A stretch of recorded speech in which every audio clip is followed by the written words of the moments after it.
RTVC Noticias, emisión central. Este programa es para toda la familia. No contiene escenas de sexo ni violencia. Los menores deben estar en compañía de los padres o un adulto responsable. Contiene sistema closed caption. Este programa fue financiado con recursos del Ministerio de las TIC.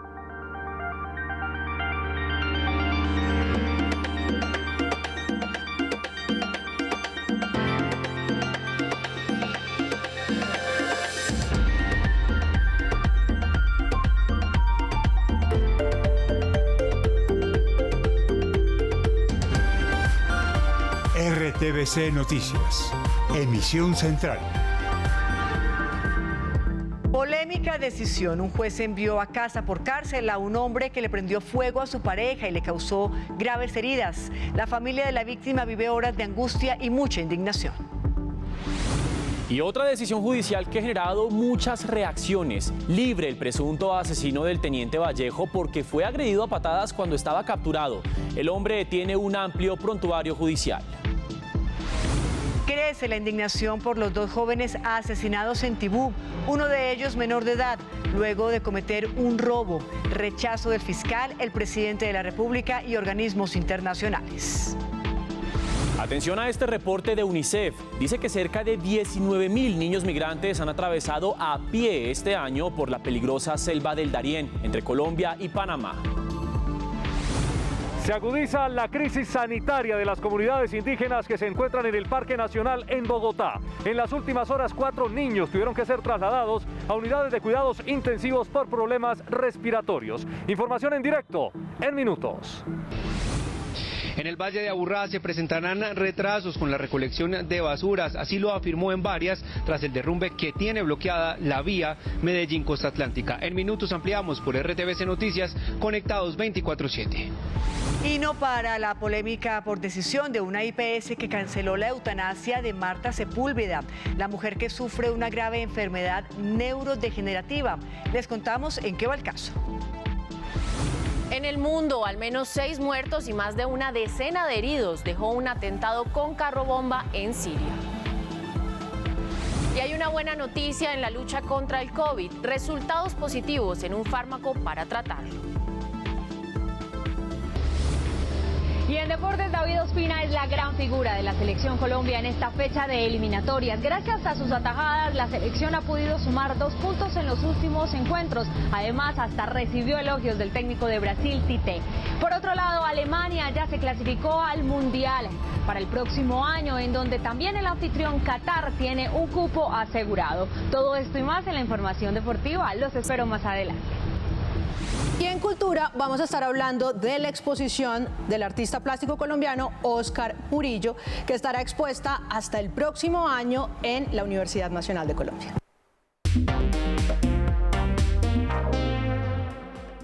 Hoy ha sido un día de polémica y mucho debate en torno a decisiones judiciales. Los presuntos culpables de graves delitos han recibido beneficios o protecciones especiales. Patricia, televidentes, veamos primero lo que ocurrió con un intento de feminicidio. La víctima es una joven de 21 años, quemada por su pareja por no lavar unos platos. Los maltratos, según denuncia la familia de la víctima, eran diversos. Y a pesar de la gravedad de la agresión, recibió la casa por cárcel. Es decir, el juez lo envió a la misma casa donde irá su víctima una vez salga del hospital. Laura Vanessa Rincón tiene 21 años, es de Villavicencio y llegó a Bogotá en 2018 buscando mejores oportunidades. Hace aproximadamente un año conoció a Andrés Giovanni Rivera, de 36 años, con quien compartía su vida sentimental y quien en las últimas horas se convirtió en su victimario. Este fin de semana, el hombre le causó graves quemaduras al rociarla con un líquido solvente y prenderle fuego. La familia de Laura Vanessa vive horas de angustia y sobre todo de indignación por los motivos que llevaron al hombre a cometer el brutal ataque. El tipo le prendió candela por no haber lavado unos platos a las 3 de la mañana. El padre de Vanessa denuncia que además del intento de feminicidio, los maltratos fueron de varios tipos. Primero la golpea, luego coge el perro, hace el intento para lanzarlo al vacío del 4º piso.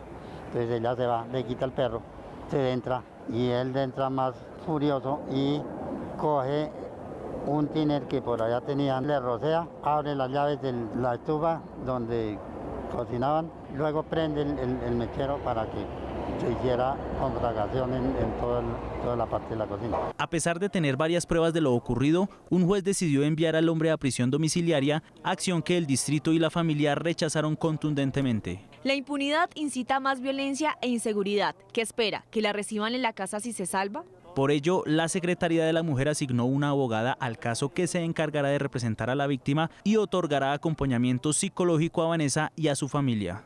Instamos a la Judicatura para que la apelación que ha realizado la Fiscalía General de la Nación se determine de manera urgente de acuerdo con la gravedad del caso. Según la familia de la víctima, el agresor es conductor de una empresa de transporte intermunicipal y en su declaración argumentó problemas físicos y mentales. En el ataque, hasta la mascota de Laura Vanessa también resultó con quemaduras en su cuerpo.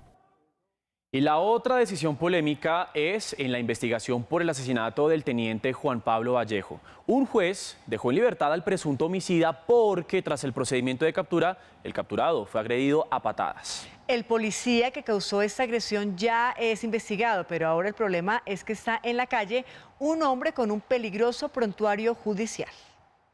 La decisión es del juez 30. Declaró ilegal la captura de Sebastián Medina Jaimes, alias Monotoro, al argumentar que no se respetaron los derechos del capturado e hizo referencia a un video que presentó la defensa con el que evidencia que Medina estaba herido y recibió una patada en el momento de la captura. La policía confirmó que el capturado fue quien disparó contra el oficial. De alias Monotoro, esta persona, de acuerdo a lo manifestado por un testigo policial, habría sido el autor material del asesinato del teniente Juan Pablo Vallejo en la ciudad de Bogotá.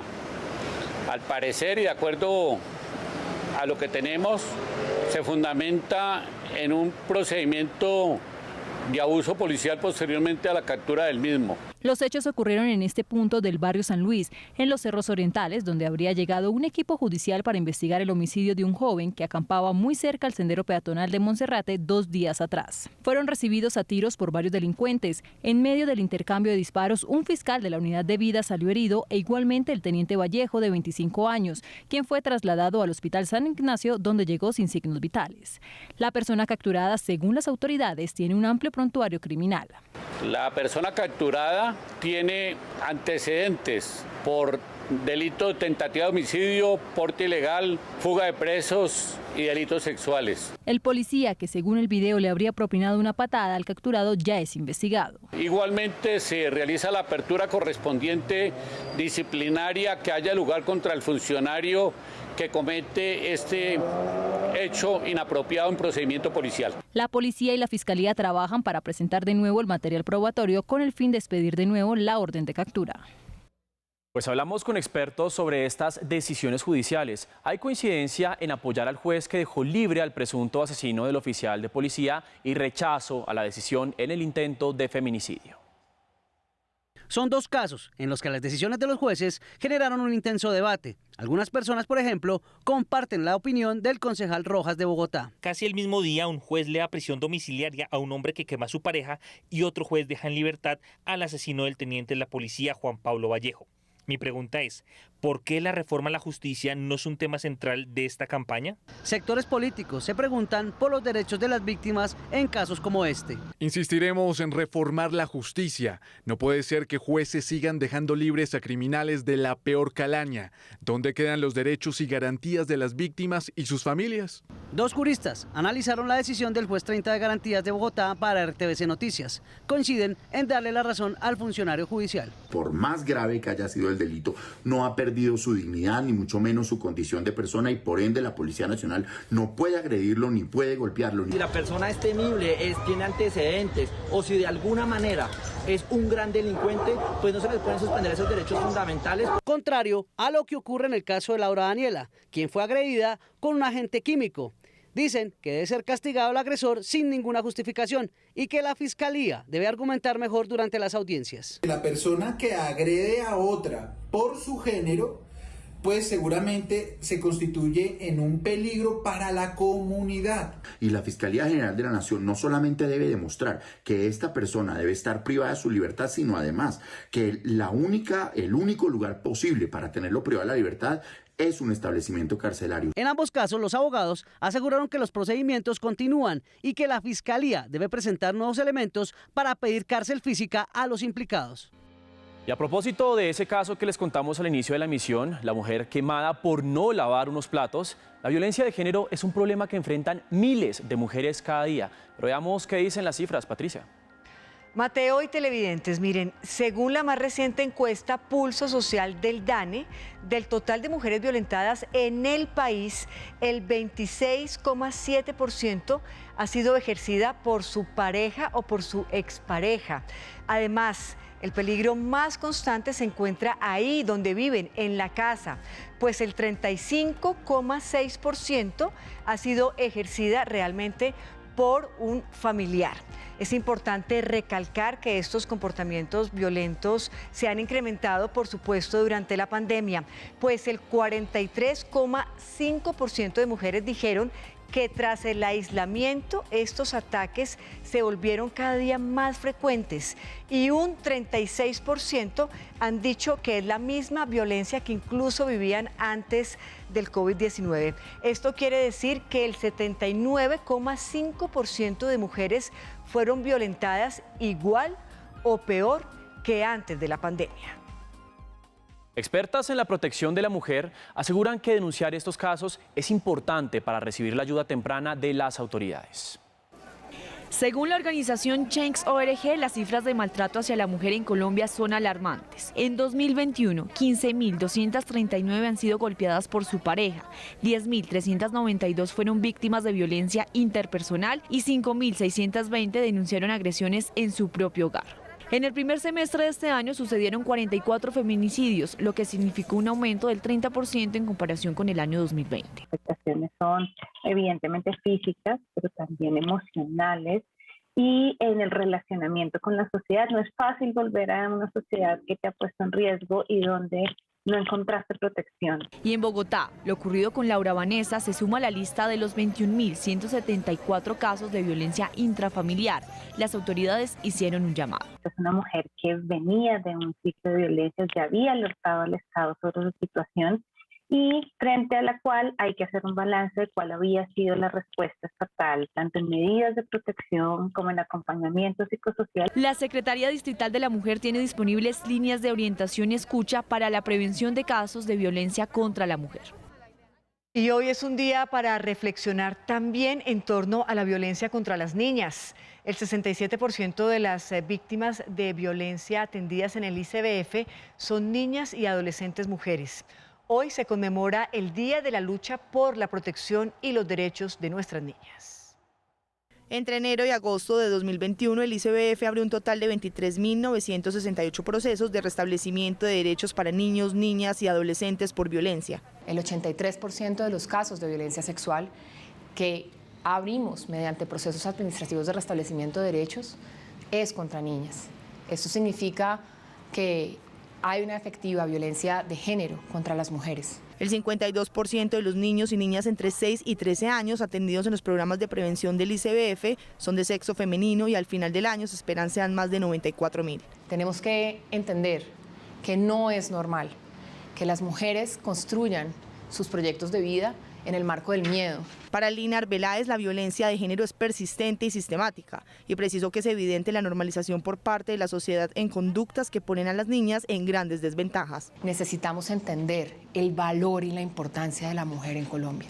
Recuerde que cualquier caso de violencia contra niños, niñas y adolescentes puede ser denunciado a las 24 horas del día en la línea 141 del ICBF. Y no para la polémica generada por un ciudadano holandés que caminó con una mujer semidesnuda y atada con una cadena por el cuello en un sector de Medellín. Ahora el alcalde de la ciudad le pidió a Migración Colombia que expulse a esta persona del país.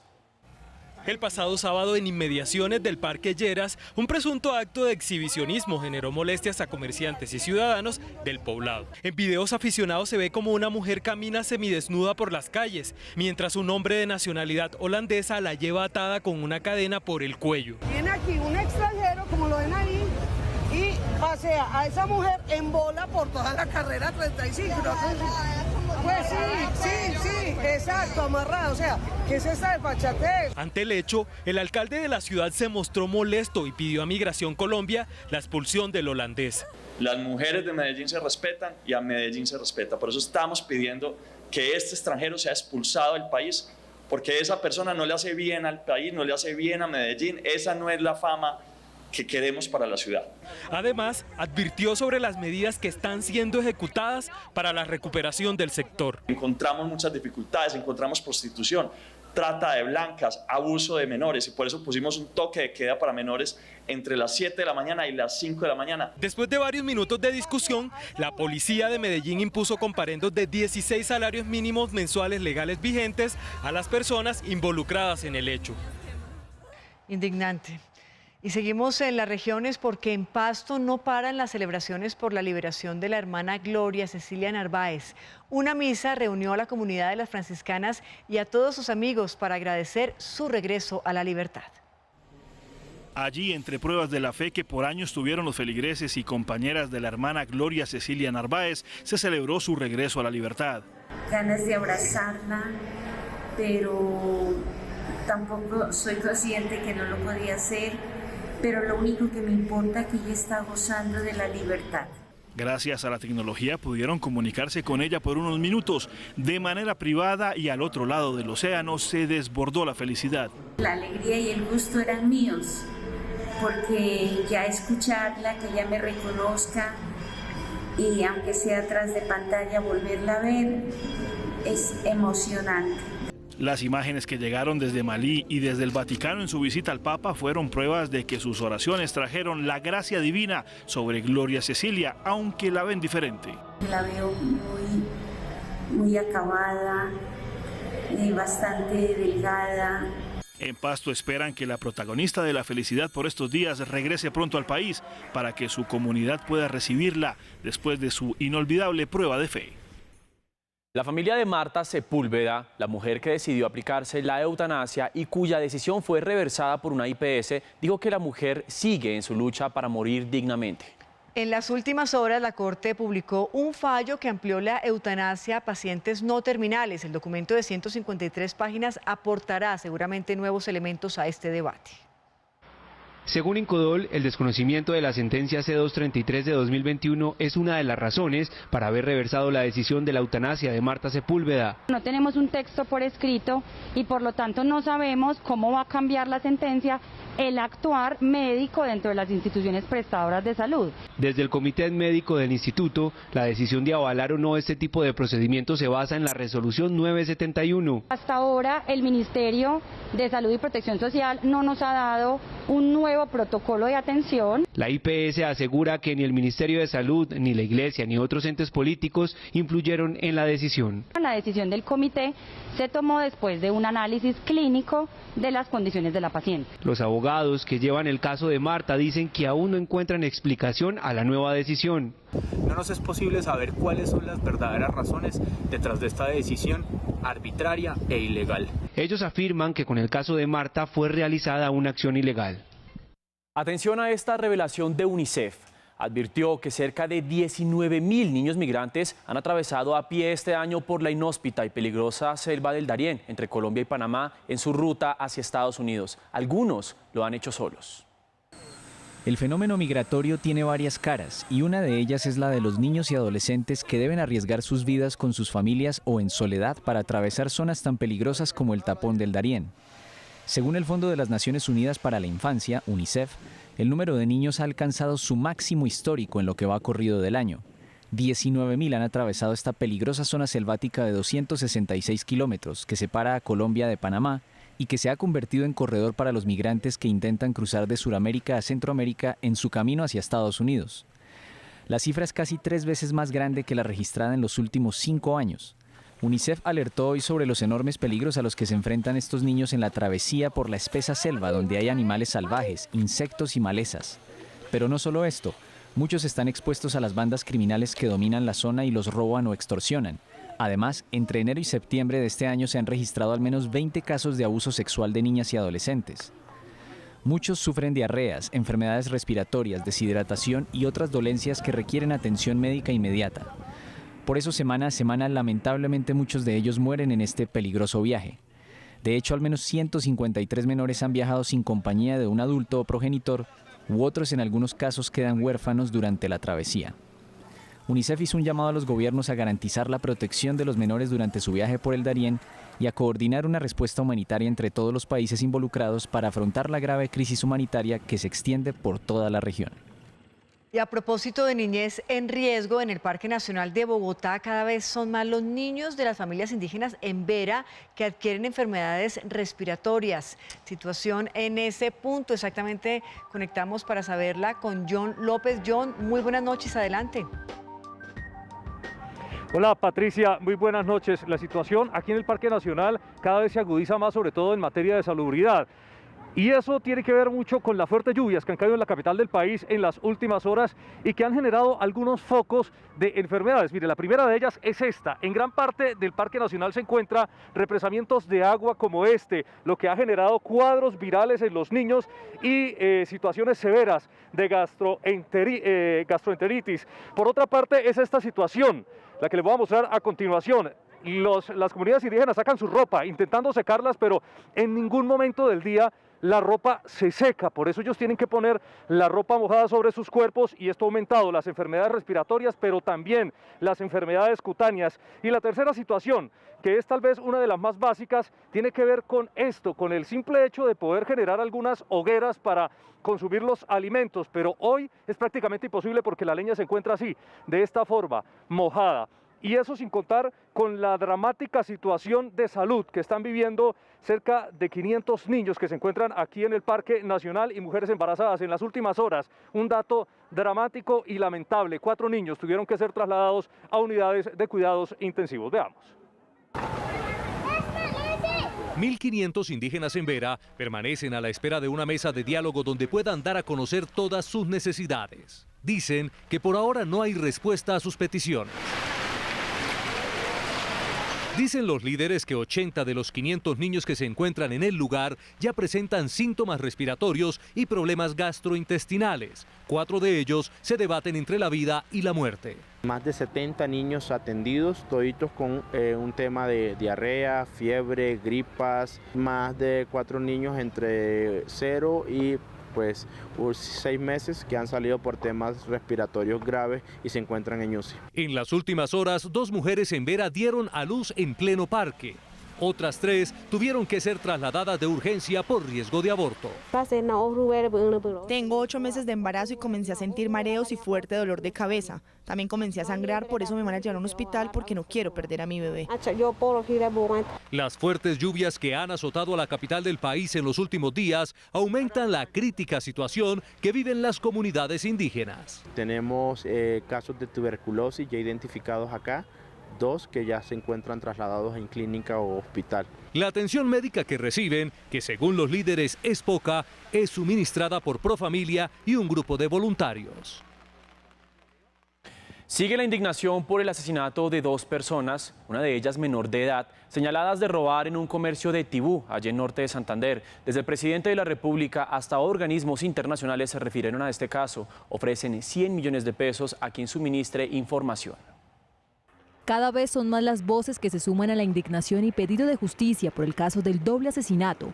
Una de las víctimas, un menor de edad, asesinados en Tibú, norte de Santander. El Defensor del Pueblo y el ICBF piden explicaciones. Exigimos celeridad en las investigaciones y pedimos a las autoridades que aclaren las circunstancias que rodearon este hecho, para que los responsables sean judicializados. El asesinato de un niño y joven en Tibú es condenable y repudiable. Nada justifica un acto de violencia que atente contra la vida o integridad de quienes son la esperanza de construir un país diferente. Existe corresponsabilidad en la garantía de sus derechos. A través de su cuenta en Twitter, la Fiscalía General de la Nación confirmó la designación de un grupo especializado para adelantar la investigación.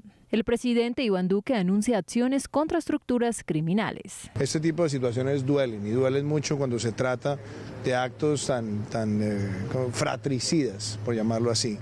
Y yo creo que la contundencia de la fuerza pública se mantiene. Los hechos ocurrieron cuando las dos víctimas de nacionalidad venezolana fueron sorprendidos asaltando un establecimiento comercial.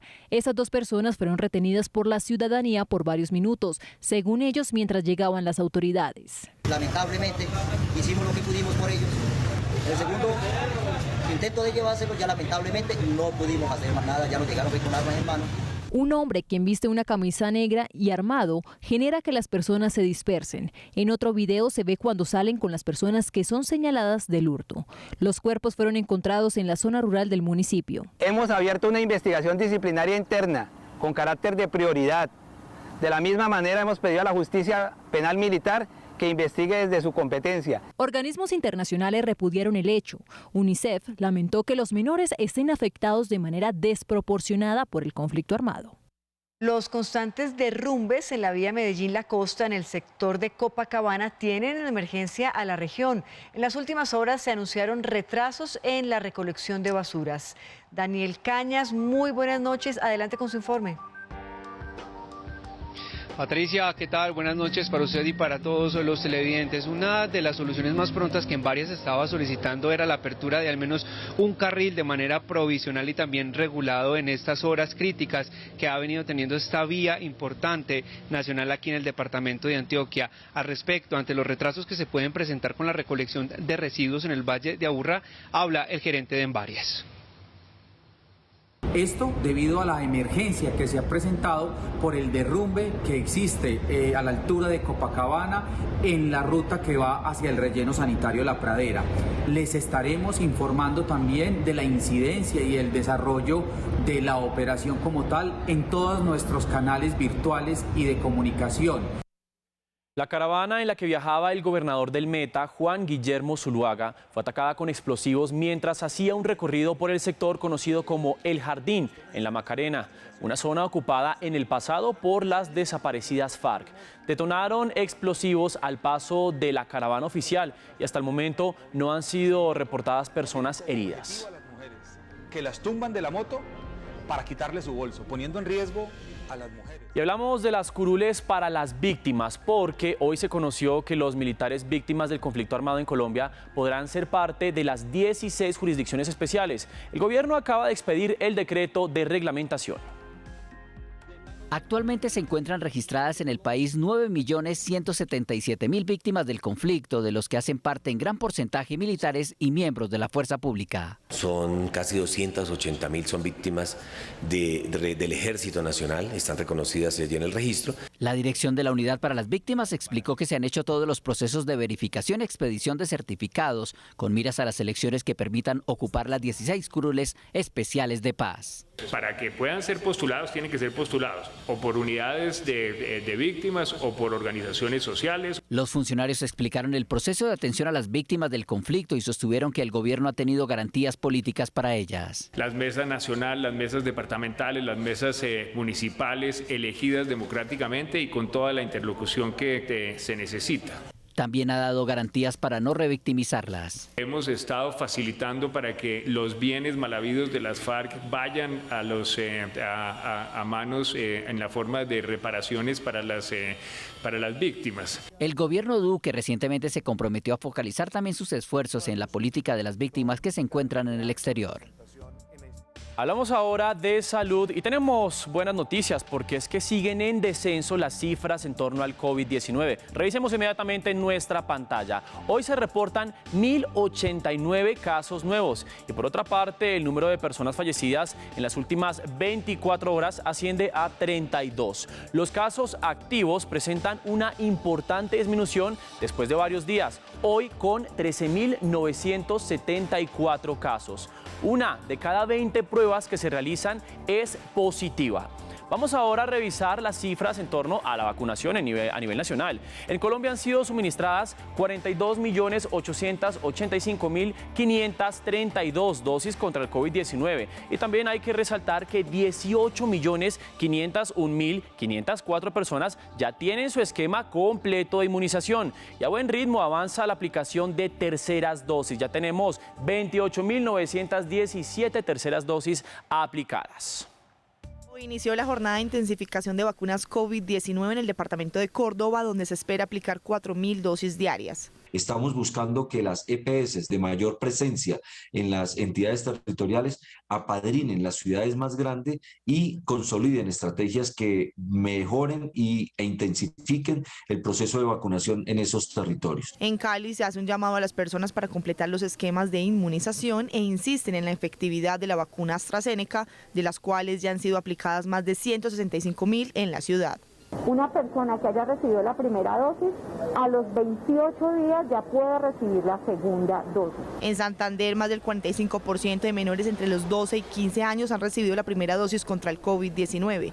El gobierno nacional mantiene su objetivo para este mes. Debemos llegar para el 30 de octubre con el 70% de la población vacunada, mínimo con una sola dosis. Durante la semana de receso escolar que inició hoy, la invitación es a la vacunación. Y las lluvias de las últimas horas han dejado como consecuencias vías cerradas, hectáreas de tierra inundadas y deslizamientos. Ampliamos la información en varias partes del país con los periodistas de la Radio Nacional de Colombia. La noticia en el Chocó es la alerta por crecientes súbitas en al menos 4 municipios de este ente territorial. Los municipios de Condoto y Medio San Juan son los más afectados, arrasando cultivos de pan coger y también enseres de estas viviendas. 150 familias son las que se encuentran damnificadas. Durante 12 horas consecutivas se registraron fuertes lluvias torrenciales en el casco urbano de Arauquita, Arauca, lo que causó el colapso de varios árboles sobre viviendas y también inundaciones. Dentro de los barrios más afectados están El Portal, Simón Bolívar y el 26 de octubre. 350 familias resultaron damnificadas ante la emergencia.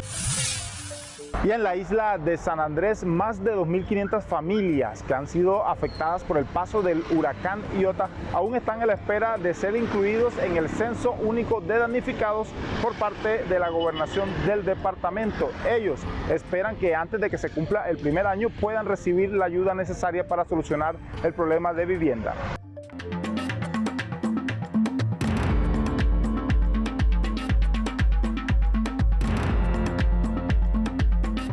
Bienvenidos a la información del mundo en RTVC Noticias. Iniciamos con los hechos más importantes del día en imágenes. La primera, un atentado con un carro bomba en una zona kurda del norte de Siria, controlada por las Fuerzas Armadas turcas, cobró la vida de 6 personas. Nuestra siguiente imagen, el laboratorio británico AstraZeneca anunció hoy resultados positivos en los ensayos de un fármaco experimental para tratar el COVID-19. Y nuestra tercera imagen, una investigación que tuvo en cuenta estudios científicos de los últimos 70 años sobre el cambio climático, concluyó que el 85% de la población mundial ya ha sufrido el impacto de esta variación global del clima y del planeta. Iniciamos. Una avioneta se estrelló esta tarde en una pequeña ciudad de California, dejando al menos 2 muertos y 2 heridos con quemaduras. El siniestro desató un incendio que consumió 2 casas y varios vehículos en un barrio residencial de Santee, un suburbio de San Diego. La aeronave era un Cessna 340 con capacidad para 6 pasajeros. Aún se desconoce cuántas personas iban a bordo y la avioneta había despegado casi 1 hora antes en Yuma, Arizona, con destino a San Diego. Además de las 2 casas destruidas, al menos 5 más resultaron damnificadas. Al menos 6 muertos y más de una decena de heridos dejó un atentado en Siria. Según las primeras informaciones, rebeldes kurdos serían los responsables del carro bomba que explotó en la provincia de Alepo. El suceso ocurrió en el norte de Siria, en un mercado de Afrin, ciudad controlada por rebeldes afines a Turquía. El estallido ocurrió cerca del mercado en el centro del pueblo, no muy lejos de una base del grupo dominante en esa región llamado el Ejército del Islam. La bomba apuntó a este mercado en la ciudad. No entiendo, es solo un mercado para civiles. La Defensa Civil informó que entre los muertos hay una mujer y que es muy probable que aumente la cifra de víctimas. 12 personas resultaron heridas, entre ellas 2 menores de edad. Turquía y sus milicias aliadas tomaron Afrin en el 2018 y desplazaron a miles de habitantes kurdos. Turquía considera a los milicianos de este grupo étnico como terroristas. La oposición boliviana bloqueó hoy las calles de las principales ciudades del país. La protesta es contra varias reformas del gobierno del presidente Luis Arce y por el manejo que la justicia le ha dado a algunos procesos contra líderes opositores al partido del gobierno, que es liderado por el expresidente Evo Morales. La policía respondió a los manifestantes dispersándolos con gases lacrimógenos. Se cumplen 3 semanas desde el inicio de la erupción del volcán Cumbre Vieja en España y las imágenes, por supuesto, no dejan de sorprendernos. Los ríos de lava parecen reavivarse, destruyendo todo a su paso. Las autoridades de la isla La Palma, en Canarias, ordenaron el confinamiento de otras 3.000 personas porque viven muy cerca a una fábrica de cementos que entró en combustión por el contacto con el material volcánico y los gases podrían ser venenosos. Las coladas han destruido hasta el momento más de 1.200 edificios y han cubierto una superficie de casi 600 hectáreas. Un canadiense y 2 estadounidenses, uno de origen israelí y el otro de origen neerlandés, se convirtieron hoy en los ganadores del Premio Nobel de Economía. David Card, Joshua Angrist y Guido Imbens, expertos en economía experimental, realizaron trabajos que contribuyeron a extender la conexión entre las políticas económicas y el mercado laboral. Con el Nobel de Economía finalizan los anuncios de los 6 premios de 2021. La ceremonia de entrega de los galardones se celebrará el próximo 10 de diciembre en Estocolmo.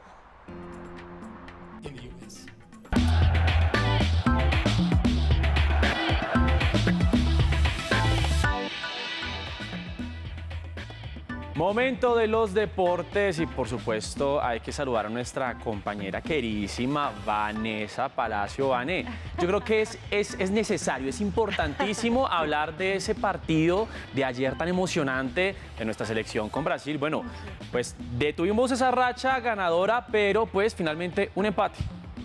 Pero es que además, Vanessa, muchos colombianos se preguntan, llevamos 2 fechas donde no anotamos un gol, hemos sacado 2 empates con Brasil y con Uruguay, tenemos que ganarle a Ecuador.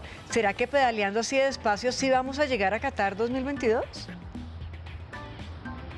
Pues muy buenas noches, Patricia y Mateo. El partido de ayer estuvo más que emocionante, la verdad. Además tuvimos a un David Ospina que tremendo arquero, el que tenemos, que evitó además que varios goles de Brasil pudieran marcar la diferencia.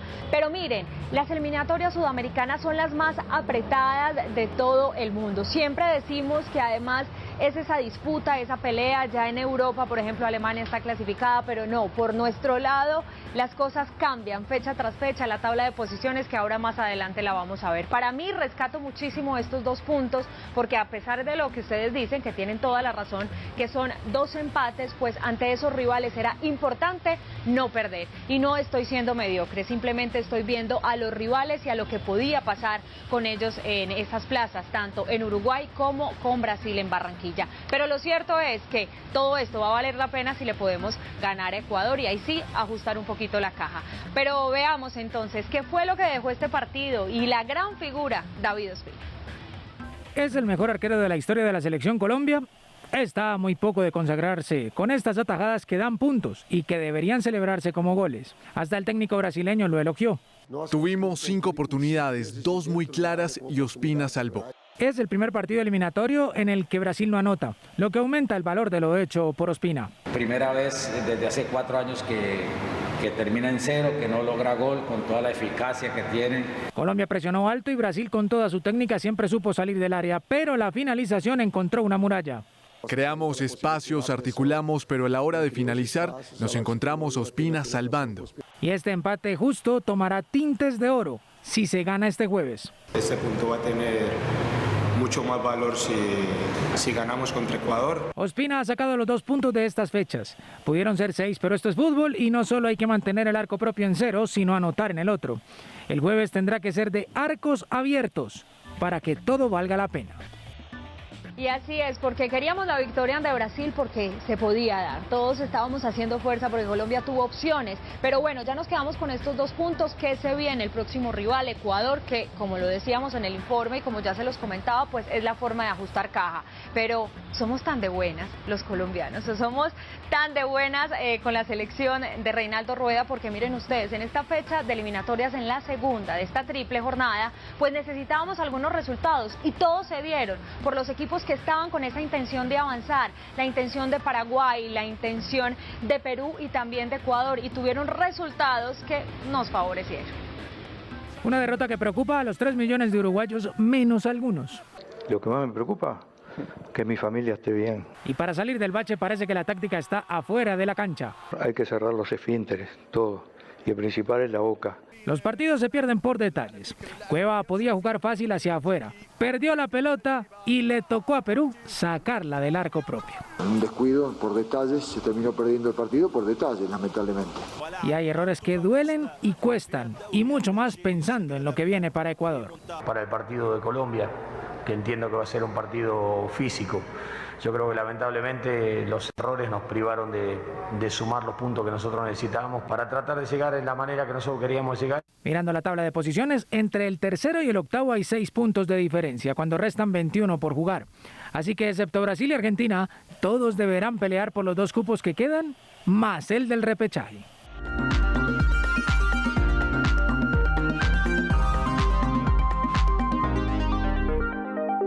Y estuvimos en la exposición de Óscar Murillo, un artista plástico colombiano que está abriendo su exposición para el público en la Universidad Nacional de Colombia. Es una mezcla mixta de instalación y de escultura que relata un poco cuadros de escenas que nos tocan muy de cerca porque es la violencia colombiana. Juan Sebastián Ramírez, que nos está ayudando por estos días acá en la sección, estuvo allá y así le fue.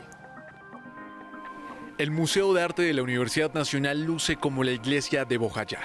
El olvido, la maleza y la incertidumbre hacen de ella el espacio perfecto para condiciones aún por titular, una instalación de gran formato del artista colombiano Óscar Murillo. Para algunos, esta es su obra más ambiciosa, fiel a la manifestación de protesta. Contrasta con su personalidad introvertida y encuentra apoyo en un espacio abanderado por la lucha estudiantil. Son más de 40 bancas de Iglesia Católica del siglo XIX, algunas alineadas, otras estropeadas. Para el autor, la religión es otro tipo de violencia. Una propuesta escultórica de estas, entonces uno se pregunta, pues ¿quién está atropellando a quién? ¿No? ¿Y quién está defendiendo a quién? Y si hay algo claro en esta exposición es que para Murillo el ser humano es perverso por naturaleza. La idea de la tortura en estos tanques negros, llenos de agua, y te cogen del pelo y te meten en ese tanque como con el deseo de ahogarte, pero te quieren dejar vivo. Sonidos, piezas de video, lienzos negros, desorden, condiciones aún por titular. Es un campo de batalla para confrontar y sacudir al espectador, un espejo para reconocerse, una metáfora para saberse culpable y quizá una oportunidad para corregirse. Cambiamos de tema para contarles que el presidente Iván Duque cumple una nueva agenda oficial por los Estados Unidos. La jornada de hoy estuvo en varias reuniones con el fin de buscar apoyos y financiación para la reactivación económica del país. El jefe del Estado anunció que en las próximas semanas se tendrá una nueva operación de crédito para el país por parte del Banco Mundial por el orden de $500 millones. Y hay 4 ejes centrales con los cuales esperamos tener un programa de financiamiento en el 2022 que va a ir entre los 1.200 y los 2.000 millones de dólares, donde se ha hablado de temas como cambio climático, apoyo a la agenda de biodiversidad. A su encuentro con la Cámara de Comercio estadounidense invitó a los empresarios a invertir en Colombia. Por eso le hacemos un llamado a los inversionistas y también bien hemos logrado en este momento hacerle frente a las consecuencias de la pandemia y decirles que en el segundo trimestre de este año alcanzamos el mejor trimestre en materia de crecimiento de este siglo. En su cita con el Fondo Monetario Internacional destacó la buena utilización de los recursos otorgados por este organismo durante la pandemia. Avanzar en lo que ha sido la línea de crédito flexible, una línea que Colombia ha tenido por mucho tiempo, y hicimos un llamado también para construir de manera conjunta la extensión de esa línea. En reunión con el presidente del BID, Mauricio Claver, se firmó un paquete financiero por $200 millones para la construcción de Puerto de Antioquia, que permitirá con desarrollo sostenible el bienestar de la región.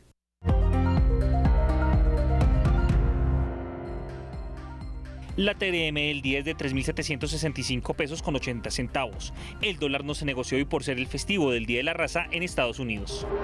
El barril de petróleo de referencia Brent cerró en $83 con 69 centavos y subió 1,58%. Alcanzó su valor máximo en el año a raíz de la crisis de los futuros de los combustibles por la alta demanda en China y Europa. A 8% subió Standard & Poor's su pronóstico de crecimiento del PIB de Colombia para 2021. 17.000 familias productoras de frijol colombiano exportarán 40 toneladas a Estados Unidos con el programa estatal Agricultura por Contrato. 2 campos petroleros de Ecopetrol ubicados en Santander comenzarán su fase comercial luego de su exploración. $2 millones es el precio de subasta de objetos y ropa de Amy Winehouse. La casa de subastas Julien's tendrá el vestido que usó en su último concierto y cientos de artículos de la cantante británica que murió hace 10 años. Más hechos judiciales del día y una audaz estrategia de reactivación de los campesinos de zonas rurales de Bogotá hacen parte de este recorrido informativo en un minuto a continuación. La policía y la fiscalía capturaron a 5 personas solicitadas en extradición por la Corte Federal del Distrito Oriental de Nueva York por delitos relacionados con narcotráfico. De acuerdo con la investigación, la organización ilegal enviaba grandes cantidades de cocaína con destino a Centroamérica y Norteamérica. El Sistema Integral para la Paz hizo un llamado sobre la grave situación humanitaria en Chocó por confinamiento y desplazamiento de comunidades afro e indígenas. Se hace referencia a las disputas de control territorial que se libran entre los grupos armados en la región. La policía capturó en Cali a Alexander Serna, alias El Loco, señalado de coordinar, adquirir y enviar droga en vuelos tipo charter a varios países. Está solicitado en extradición por la Corte de Estados Unidos para el Distrito Sur de la Florida por los delitos de narcotráfico y conspiración. Decenas de campesinos de la localidad de Usme de Bogotá ofrecen productos artesanales y agrícolas para superar las adversidades que dejó la pandemia. En total, 14 veredas se verán beneficiadas, luego de que la alcaldía aprobara más de 3.400 millones de pesos para beneficiar a más de 600 productores rurales. 7 de la noche, 46 minutos. Es momento de hacer una pausa, pero recuerden que nos ven en Colombia y en el mundo por Señal Colombia y también por nuestro streaming rtvcnoticias.com. Los leemos, nos conectamos a través del numeral Me Conecto con RTVC. Y al volver tenemos más noticias del mundo. Avance en la lucha contra el COVID-19. Anuncian fármaco experimental para el tratamiento. La noticia al regresar. Ya regresamos con más información en RTVC Noticias. Continúa viendo Señal Colombia.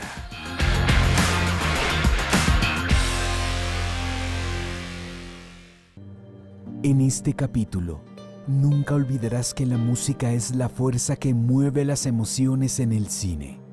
La música tiene la capacidad de transformar una imagen de forma emocional. Si en una película no hubiera música, seguro no habrían emociones. Descubre cómo la Orquesta Sinfónica Nacional de Colombia lucha por sobrevivir a la crisis que enfrenta el mundo. Contra el olvido, capítulo 10, primera parte, lunes 11 de octubre, 9 de la noche. Por Señal Colombia. Estás viendo RTVC Noticias, emisión central.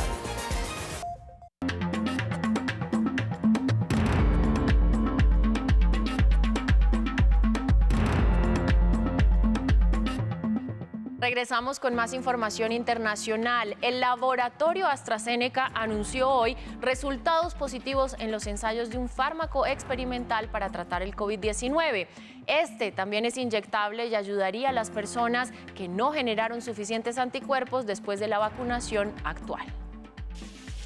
El tratamiento experimental es una combinación de anticuerpos de acción prolongada llamada AZD7442 y reduciría el riesgo de desarrollar la enfermedad de manera grave o incluso la muerte en pacientes que recibieron el tratamiento 5 días después de iniciar los síntomas. Además, protege a las personas que no tuvieron una respuesta inmunitaria suficientemente fuerte a las vacunas actuales. El AZD7442 contiene anticuerpos fabricados en laboratorio y diseñados para permanecer en el organismo durante meses y contener el virus en caso de infección. Las vacunas actuales dependen del sistema inmunológico, asimilación y fabricación de anticuerpos. Otro paso en la lucha contra el virus que, según cifras de la OMS, sobrepasa los 237 millones de casos a nivel global y roza las 5 millones de muertes. Los continentes más afectados son América con 91 millones y Europa con 71. Llama la atención que África sea el que menos casos registra, con un poco más de 6 millones. Mientras tanto, en Sydney los ciudadanos celebran que después de 107 días se puso fin al cierre de coronavirus. El levantamiento de restricciones fue posible por el declive en los contagios y el aumento en la vacunación que alcanzó a más del 70% de la población de más de 16 años. Y atención a esto, los efectos del cambio climático podrían impactar al 85% de la población mundial. Así lo reveló un análisis hecho por investigadores en Alemania que tomaron 100.000 estudios publicados entre 1951 y 2018 y concluyeron que el 80% del planeta, donde habita el 85% de la población mundial, está afectado por el calentamiento global. Hoy también la Organización Mundial de la Salud hizo un llamado para que se tomen medidas en la cumbre COP26. En el norte de China, decenas de minas de carbón tuvieron que cerrar hoy a causa de las inundaciones registradas en la provincia de Shanxi, al oriente de la capital Pekín. Las fuertes lluvias afectaron a 1,75 millones de habitantes y obligaron a 120.000 a evacuar la zona. Las previsiones climatológicas indican que las lluvias podrían prolongarse.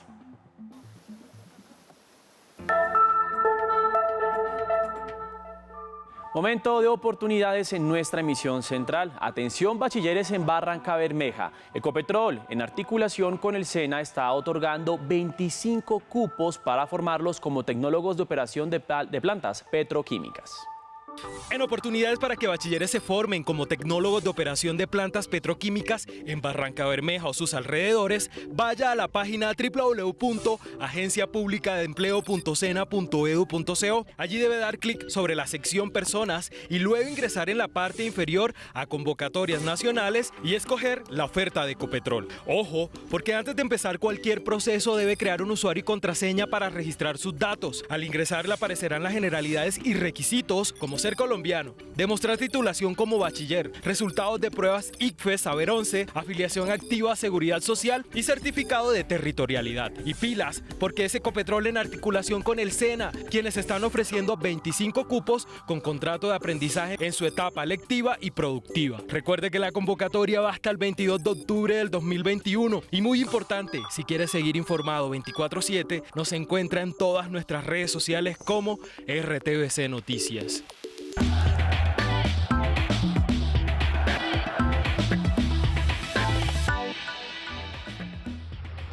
Y seguimos con más información deportiva y por supuesto de las reacciones después del empate de la selección Colombia ante la selección de Brasil en el Estadio Metropolitano de Barranquilla 0-0. Y por supuesto queremos escuchar más de las palabras del técnico Reinaldo Rueda y de su análisis. También estuvo acompañado por Jefferson Lerma, quien ha hecho un muy buen trabajo en estas dos fechas. Pues bueno, coincidieron en que el partido estuvo a las expectativas, querían un poco más la victoria, pero que todo tendrá sentido cuando enfrenten a Ecuador.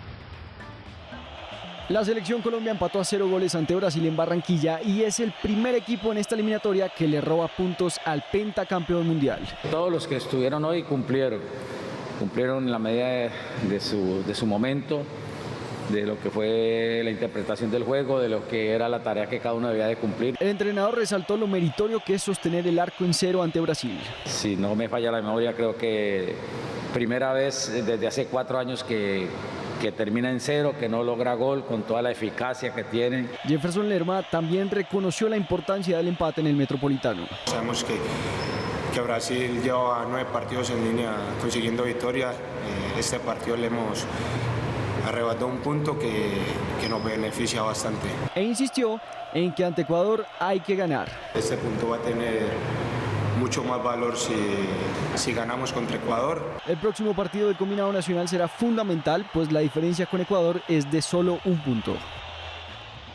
Y con su victoria sobre Paraguay, Chile sigue ilusionándose con poder clasificar al Mundial de Qatar 2022. Por otro lado, Argentina pues se paseó monumental después de esa goleada que tuvo ante la selección de Uruguay. Y como les contaba, todos estos resultados pues le vinieron muy bien a Colombia. Uno de los partidos del cierre de la fecha fue el Clásico del Río de la Plata entre Argentina y Uruguay. El primer gol llegó en los pies de Lionel Messi. Centro a Nicolás González, que no le alcanza a tocar. Muslera se confunde y el balón termina adentro al minuto 37.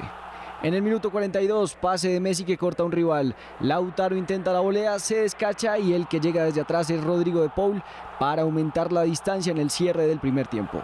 Y superando la hora del partido, al minuto 61, Messi habilitó a De Paul por la banda derecha. Centro del 7 al segundo palo para que Lautaro Martínez la empuje solito. Goleada Argentina a Uruguay y Colombia beneficiado. En Santiago de Chile, La Roja recibió a Paraguay. El primer gol del partido llegó al minuto 69. Pase en profundidad de Alexis Sánchez para Mauricio Isla, quien conecta con Brereton para poner el 1-0.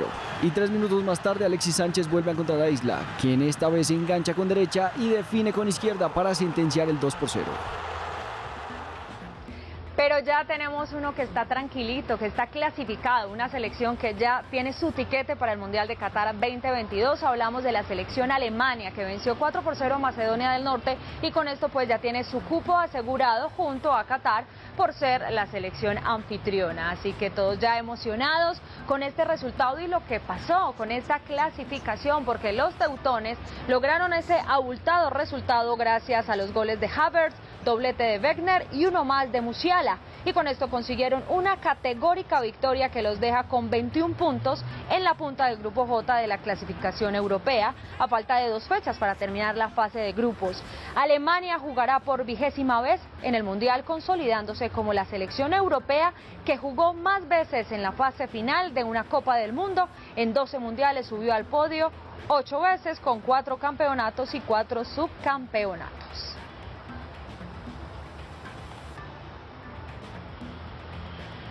Y ahora hablamos también de una buena noticia para los nuestros, porque el profesor Luis Fernando Suárez por fin respiró un poquito en esta clasificatoria de la CONCACAF con la selección Costa Rica que él dirige después de vencer a El Salvador y poder estar tranquilo para lo que se viene en estas próximas fechas, de poder seguir sumando un poco más de puntos, sobre todo pues porque esta también es una clasificación bastante apretada en donde aparecen equipos como Estados Unidos, también México, Honduras, está Costa Rica, está El Salvador y al profe no le venía yendo muy bien y por eso allí consiguió su primera victoria y con este resultado entonces la selección de Costa Rica sube un poco más en la tabla de clasificación y les digo que los ticos con goles de Brian Ruiz y Celso Borges remontaron el resultado que tenían en contra y llegaron a 6 puntos para quedar tan solo a 2 unidades del segundo clasificado, como les decía, Estados Unidos. La diferencia del equipo estadounidense con el sexto clasificado, El Salvador, es tan solo de 3 puntos, por lo que las fechas que vienen serán decisivas. Costa Rica se enfrentará a Estados Unidos el miércoles y el líder México visitará a El Salvador en la CONCACAF, que se han jugado 5 fechas de 14 que tiene la ronda final. Victoria entonces 2-1 de Costa Rica ante El Salvador y respira el profe Rueda. Me despido, mañana nos encontramos otra vez con la información deportiva. Un abrazo, feliz noche.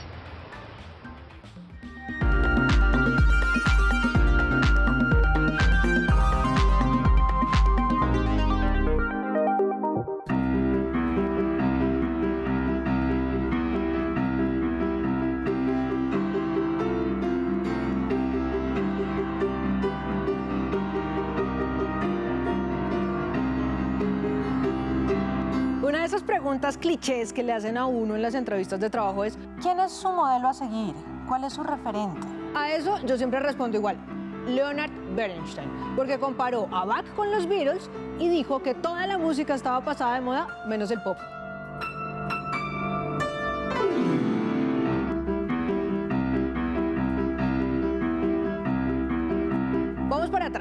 Leonard Bernstein nació en Massachusetts, en Estados Unidos, en 1918 y fue el hijo de un empresario que tenía una librería. Todo muy lejos de la música, hasta que una de sus tías se separó y en la repartición de bienes le fue tan mal que se quedó con el perro y con un piano.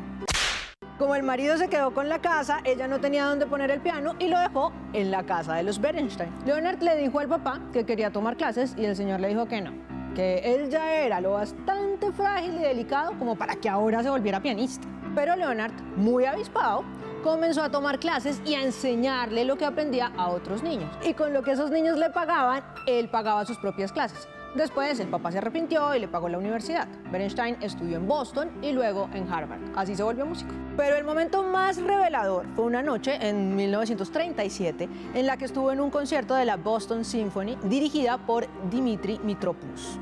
Y quedó tan impresionado que al final fue hasta el camerino y le dijo: yo quiero aprender con usted. Desde ese día, Bernstein se volvió su pupilo y comenzó una carrera impresionante como director de orquesta.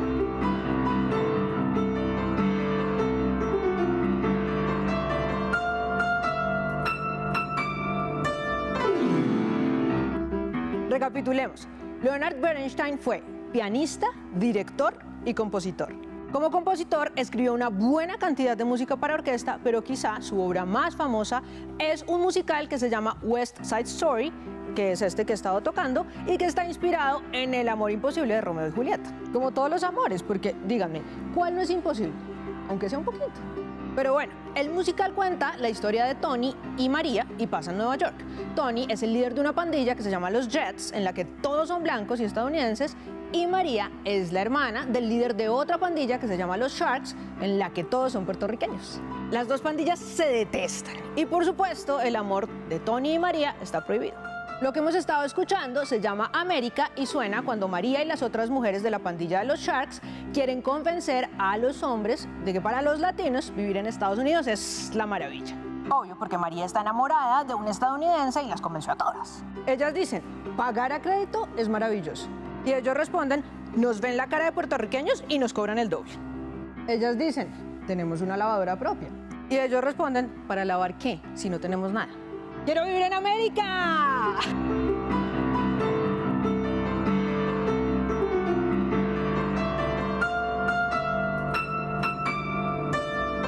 Recapitulemos otra vez.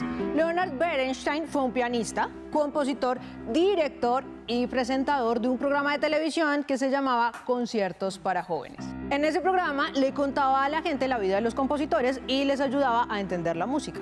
Era un espacio que al público le gustaba mucho porque Bernstein lo hacía fácil y divertido y que a la academia ponía a sufrir un poco porque ahí fue donde, para explicar la importancia de Bach, dijo que era como los Beatles. Y bueno, eso de que la única música que no estaba vencida era el pop, lo dijo en un ensayo que escribió, pero la explicación es larga, aunque para no dejarlos con la duda, la idea más o menos es que el pop es la única música que no se ha dado por cerrada y que sigue en construcción. Yo soy Laura Galindo M y este es un cuento para contar de Señal Clásica y RTVC Noticias.